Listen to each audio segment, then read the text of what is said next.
दोस्तों नमस्कार, जय हिंद जय भारत। नाम रमेश सिंह, ठगी पीड़ितों की आवाज़ संगठन का राष्ट्रीय अध्यक्ष, संगठन का संस्थापक। आज फिर आप लोगों के बीच में उपस्थित हुआ हूँ। दोस्तों, कुछ लेटेस्ट जानकारी। चिटफंड कंपनियों के निवेशकों का पैसा नहीं मिला, इसीलिए उपभोक्ता फोरम का खटखटाया दरवाज़ा। यह खबर है ग्वालियर यानी मध्य प्रदेश की।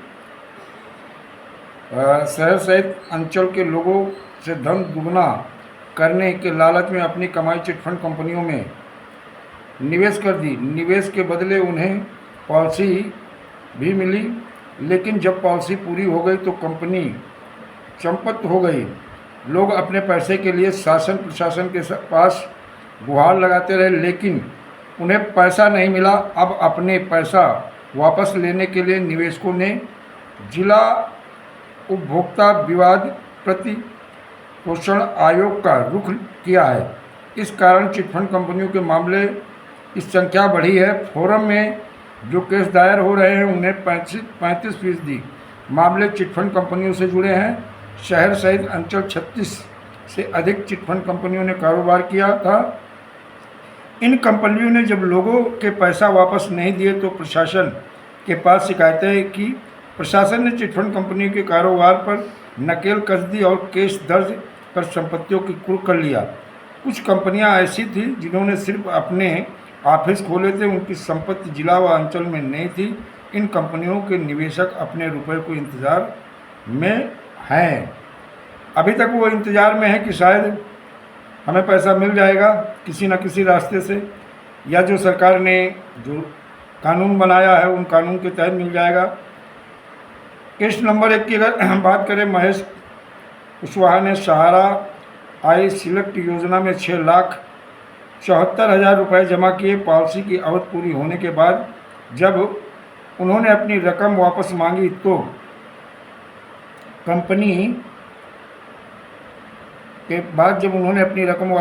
कंपनी ने उनका पैसा नहीं दिया। उसके बाद उपभोक्ता फोरम में केस दायर किया। फोरम ने 12% ब्याज के साथ पैसा देने का आदेश किया।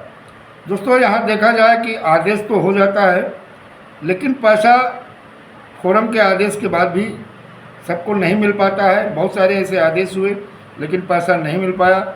यदा कदा कहीं कहीं किसी को मिल जाता है, वो एक अलग विषय। केस नंबर 2 की बात कर ली जाए, रविंद्र कुमार ने सहारा मल्टीपर्पज़ क्रेडिट कोऑपरेटिव सोसाइटी में 50,000 रुपये 30 महीने के लिए जमा किए थे। 30 महीने बाद 1,43,000 रुपये देने का वादा किया।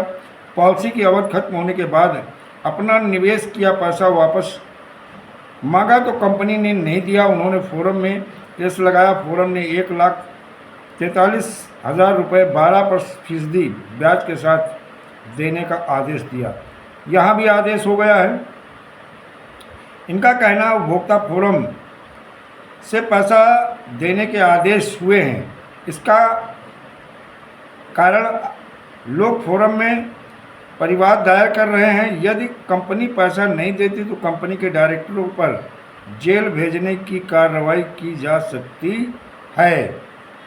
ऐसा भी हुआ है।